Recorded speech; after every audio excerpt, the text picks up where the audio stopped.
Have you found the keys to unlock your best trip? On a Trafalgar tour, you unlock more than just the world.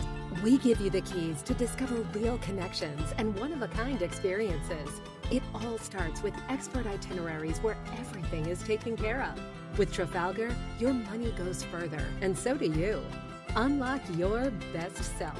Discover more at trafalgar.com/unlock. That's TRAFALGAR.com/unlock. Every day, we rise, challenging ourselves to work for what we believe in. At U.S. Border Patrol, protecting our borders is more than a job. It's a calling. Agents answer the call, working together to keep our country and communities safe. If you're ready for a new mission, join U.S. Border Patrol and go beyond. Learn more at cbp.gov/careers. Hi, this is Scott. If you're a fan of the ancient world, please help us get the word out.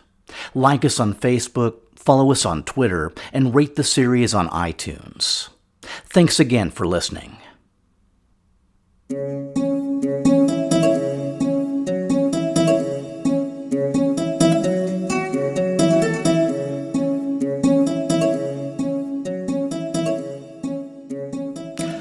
Over the past 4 decades, the many conflicts between Syria and Egypt were technically family squabbles. And I don't just mean that in the sense that they were all Macedonians. As I mentioned a few episodes back, Antiochus the Great had married his daughter Cleopatra Thea to Ptolemy V in 193, mainly to soothe any bad feelings after he'd conquered Coel Syria. Thea had even ruled Egypt for a few years after her husband's death, and her eldest son, the current Egyptian king Ptolemy VI, was known as Philometor, the lover of his mother, due to her powerful influence on his early life. Antiochus the Great also had 2 sons, Seleucus IV and Antiochus IV, who'd fathered sons of their own. So, as a result, Ptolemy VI, Ptolemy Physcon, and the Syrian king Demetrius I were all the grandsons of Antiochus the Great, as was the would-be usurper Alexander Balas. Just to mention one more connection, Antiochus the Great had married off a second daughter, named Antiochus with an I, to the Cappadocian king Ariarthes IV. The couple's daughter, Stratonice, was later married to King Eumenes II of Pergamon. In fact, when Eumenes died in 154, Stratonice married his brother, King Attalos II, which meant the current queen of Pergamon was another of Antiochus's grandkids. Given these relationships, Operation Alexander really broke down like this. The husband of Antiochus's granddaughter, Attalos II, supported by Antiochus's grandson Ptolemy VI, was trying to overthrow Antiochus's grandson Demetrius and replace him with Antiochus's grandson Alexander Balas, which kind of reinforces the adage that all politics are personal. And this is probably a good time to mention that you guys should really follow The Ancient World on Facebook, where I post family trees, maps, and other goodies that help keep this stuff straight. The most critical factor in the operation was the support of Ptolemy VI. The Egyptian king had come a long, long way from his days as Antiochus IV's puppet. For one thing, his army and navy were sufficiently strong to keep Physcon away from Cyprus. He also apparently felt secure enough to risk Rome's displeasure, and even their diplomatic isolation. Not that Rome couldn't conquer Egypt or Syria if they really put their mind to it, but given their MO of the period, they'd probably install some other client king who'd be just as unreliable. No, might as well wait another 120 years until Mark Antony forced the issue. In addition to wealth and military power, the Ptolemies brought a unique relationship. their long-standing governing ties to Coel Syria. For nearly a century, Coel Syria had been Egyptian territory, and had only been wrestled away around 50 years earlier. Not to mention the regional capital, the coastal city of Ptolemais, would make an ideal base for attacking Syria's underbelly. So in 152, when Ptolemy gave the plan his blessing, all the pieces locked into place. Meanwhile, the 33-year-old King Demetrius had been ruling Syria for about a decade. So what did he manage to accomplish? Well, we covered his initial conflicts with Media and Judea, the failed conspiracy to overthrow Ariarathes, and the failed conspiracy to steal Cyprus away from Ptolemy. We also mentioned that he'd married his own sister, Laodice, and by now the marriage had produced 3 sons, named Antigonus, Demetrius, and Antiochus. We noted that growing threats in Anatolia kept Demetrius from indulging his wish of restoring Seleucid control of peripheral territories. So, thus threatened and thus constrained, Demetrius apparently threw up his hands and resumed the same partying lifestyle he'd enjoyed as a Roman hostage. According to Polybius, the Syrian king became so much addicted to drunkenness that he spent the greater part of the day in drinking. And these were the words of a former friend, so they had to sting. Given the situation, it's pretty easy to picture a nervous aide cautiously waking a very hungover Demetrius to the news that Alexander Balas had landed in Syria. As expected, his landing site was Ptolemais, Bronze Age Akko, Crusader Acre, and modern Acre, Israel. I wish I could give you a compelling visual, but the city had so many later occupants, Romans, Arabs, Crusaders, Mamluks, Ottomans, Palestinians, Israelis, etc., that not much remains from the Hellenistic era. The city fell to Alexander with little or no resistance. According to historian John D. Granger, Alexander's large mercenary army, the warships that brought them to Ptolemais, and the rapid surrender of the city itself were all likely engineered by Ptolemy VI, with financial aid from Pergamon and Cappadocia. In fact, it's kind of implied that once Ptolemy VI came on board, he basically took charge of the whole affair. And there's zero further mention of the plan's architect, Heraclides. Alexander's forces were sufficiently large that Demetrius hesitated to launch an attack, at least until he'd gathered enough troops to ensure a decisive victory. The problem, as Demetrius soon learned, was that this was much easier said than done.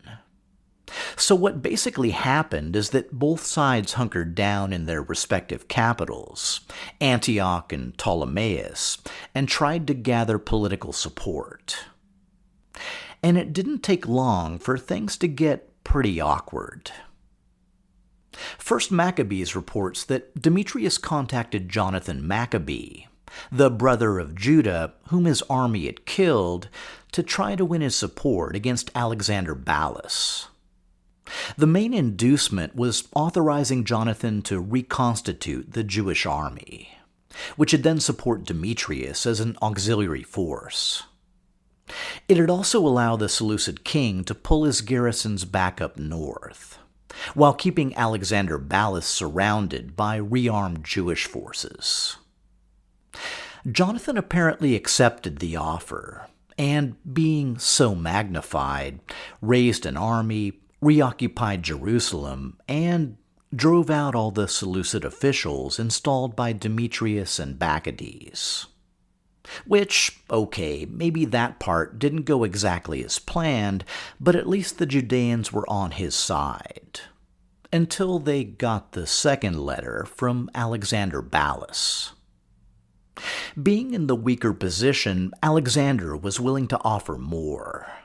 including restoring the position of Jewish high priest and offering Jonathan the role. Alexander even sent along a purple robe to help him look the part. Realizing he'd been outflanked, Demetrius rushed to sweeten the pot, offering to give the Jews possession of Jerusalem, compensate them for their military service, free them from paying royal tribute, restore their feasts, Sabbaths, and holy days, and grant them a veritable laundry list of other rewards and inducements.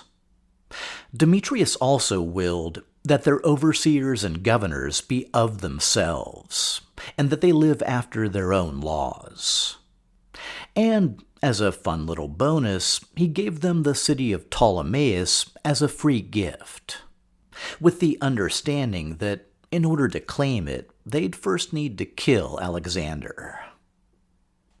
While all this sounds extremely generous, maybe even too good to be true, Demetrius just couldn't manage to seal the deal.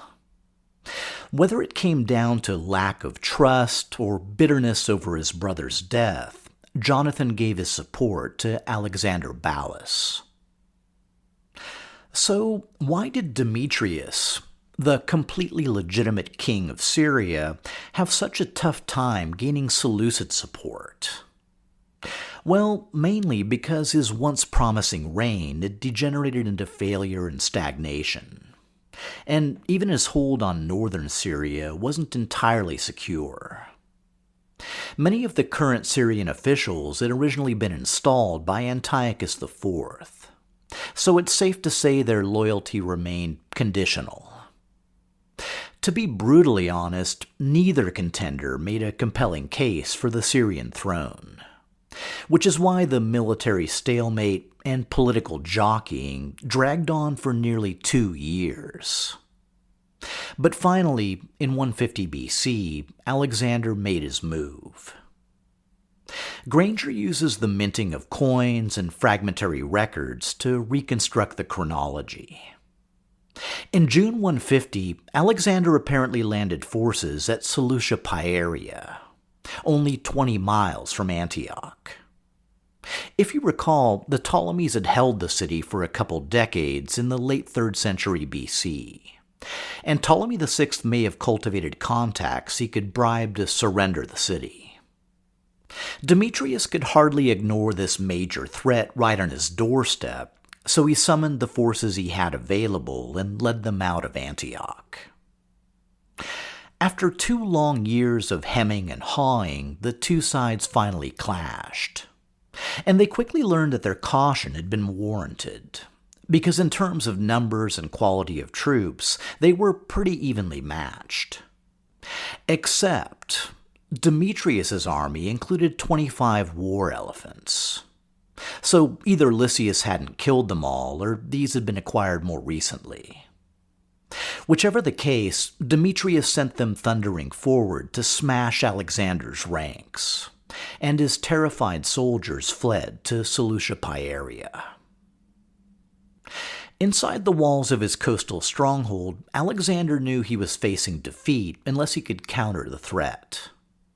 But the invasion force he'd brought to Syria apparently had no elephants, so he was forced to improvise.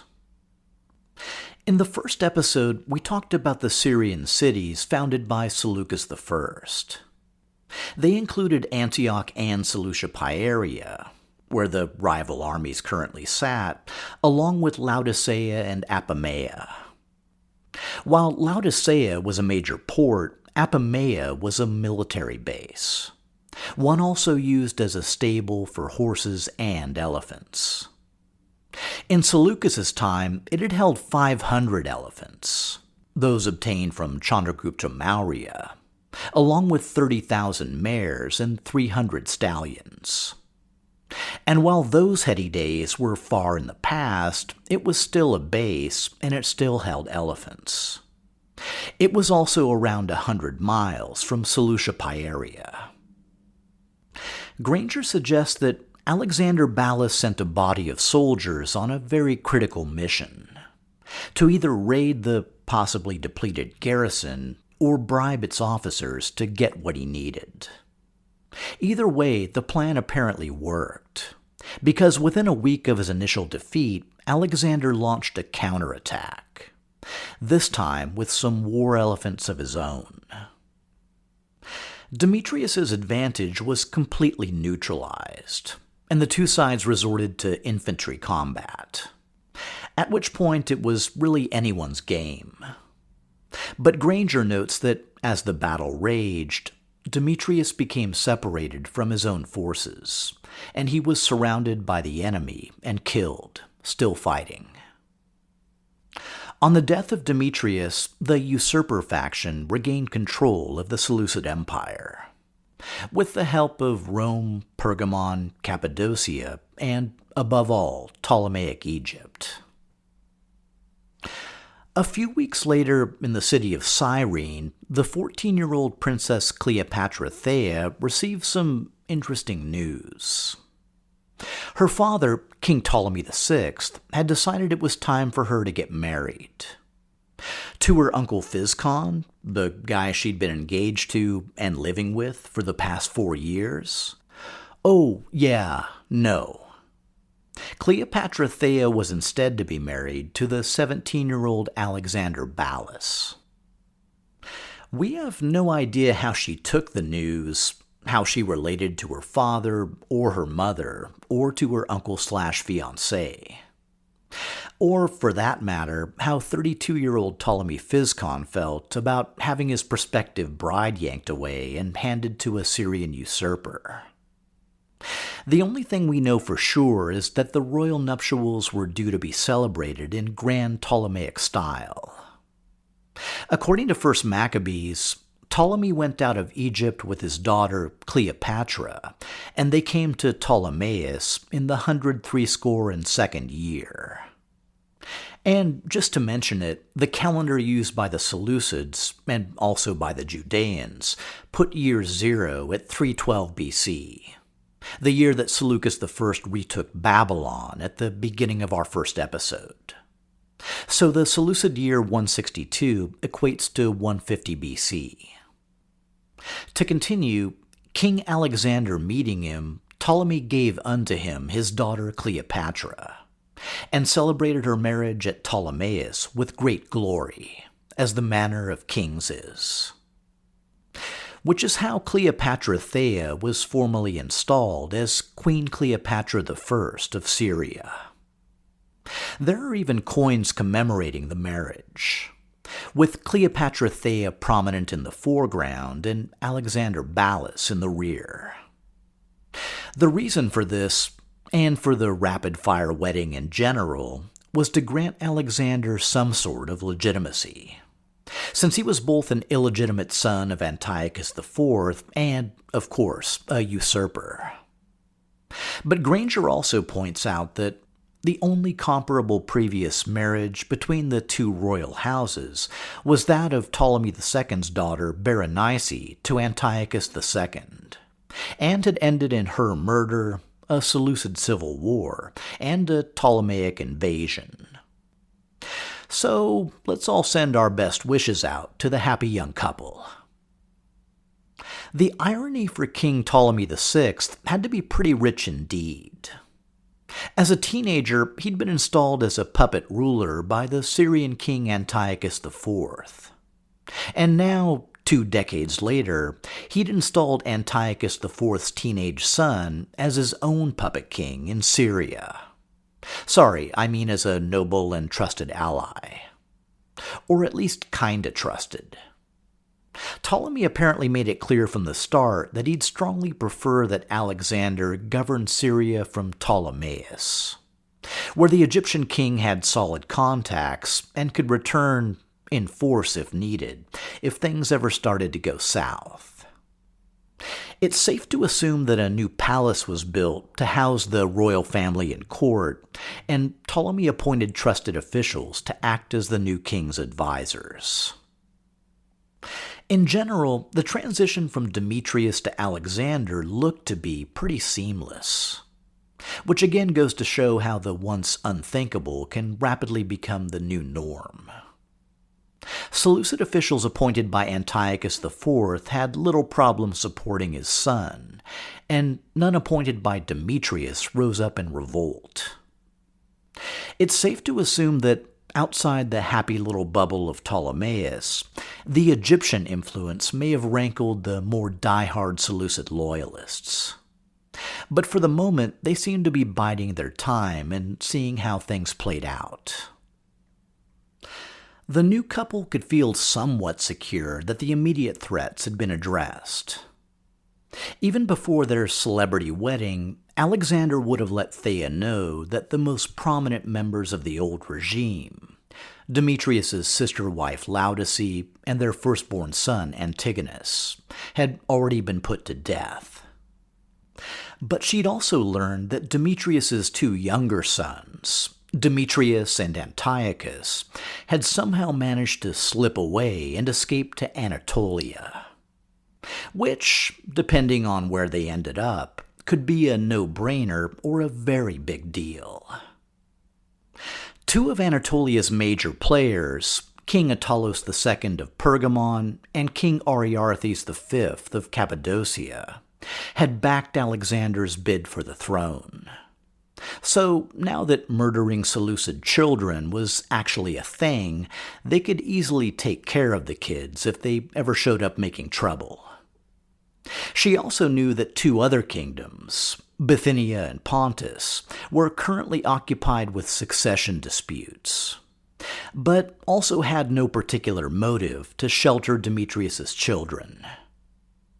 If there was any lingering source of concern, it was the fact that coastal Anatolia still held a few pockets of autonomy. At about the same time that Alexander Balas was fighting Demetrius, the new King Attalos II of Pergamon had made some moves of his own. Pergamon already had control of the southern coastal city of Pergae, but Attalos wanted to create a new port along the coast to the west. So he founded the city of Antalya, now known as Antalya, Turkey. But apart from this narrow strip of Pergamene coast, things were a bit more open. Both Lycia and Caria, located in extreme southwestern Anatolia, were currently independent. After backing Antiochus the Great against Rome, both territories had been annexed to Rome's ally, Rhodes. But Polybius records them being freed around 167 BC. In the other direction, to the east of Pergae, was the major port of Side. It's a pretty idyllic spot, with a stunning temple of Apollo right on the beach. It's also one of those coastal cities the Ptolemies had held for a bit, but at the time of our story it was independent, as was much of the adjacent coast to the east as far as Cilicia. So, if Demetrius and Antiochus had found refuge somewhere in one of these coastal strips, they might just manage to survive, and also serve as a rallying point for legitimists plotting to reclaim the throne. For the moment, there wasn't much to be done. Send out agents, ask around, and hope to receive confirmed reports that the boys had been found and killed. Meanwhile, Thea and Alexander did their best to push the subject from their minds and try to govern their kingdom. But only a few months had passed before the couple started hearing disturbing rumors. That Demetrius, who was only 9, had recently landed in Crete. Once there, he'd contracted with a local commander to pull together an invasion force, paid for with Seleucid gold the boys had smuggled from Syria. If the rumors were true, a legitimist army could show up on their doorstep pretty much any time and any place, basing themselves in some coastal city until they were ready to attack. It was a threat that Alexander took very seriously, since it was pretty much the exact same approach he'd used to take the throne. And it was fear of Demetrius, along with Ptolemy's wish to maintain constant contact, that kept the couple pinned down in Ptolemais. To exacerbate the problem, Granger suggests that since he didn't know where the force might land, Alexander was compelled to heavily garrison all the major cities along the Syrian coast. Combined with the military losses on both sides during the two main battles with Demetrius I, the result was a Seleucid army that was severely overstretched. And, like fighting over bed sheets, making sure one side is adequately covered is very likely to leave your wife with an exposed foot and a sour disposition, which I guess I'll use as a horrible analogy for the Parthians. In 148 BC, three major events took place. For one, the now 16-year-old Queen Cleopatra Thea gave birth to her first child with the 19-year-old King Alexander Balas. The boy was named, any guesses? It was Antiochus, and he was the new heir to the Seleucid throne. Also, sometime during that year, a massive earthquake struck the region of Antioch. Not the most auspicious omen to accompany the new royal birth. The last major piece of news was also pretty ambiguous. Sometime in the summer of 148, Thea and Alexander learned that a major battle had just been fought in the eastern province of Media. The Seleucid governor of the upper satrapies, a man named Cleomenes, likely sent word of a great victory. The evidence for this is a large sculpture of a celebrating Heracles with wine cup in hand, carved into the mountainside near Behistun, the site best known for the famous inscription of King Darius I. Cleomenes dedicated the sculpture to Heracles the Victorious, which certainly seems to imply a military victory. The name of his enemy isn't recorded, but given the time, place, and context, it's likely to have been King Mithridates I of Parthia. So, on the one hand, the Parthians had invaded, but on the bright side, they'd been repulsed. Relieved by the news, Alexander may have even withdrawn additional forces from the eastern frontier to stiffen the coastal defenses. If he did, it'd prove a horribly costly mistake. Neither Thea nor Alexander could possibly know that Mithridates was just warming up, or that the next time he threatened the Seleucid Empire, he'd be very far from alone.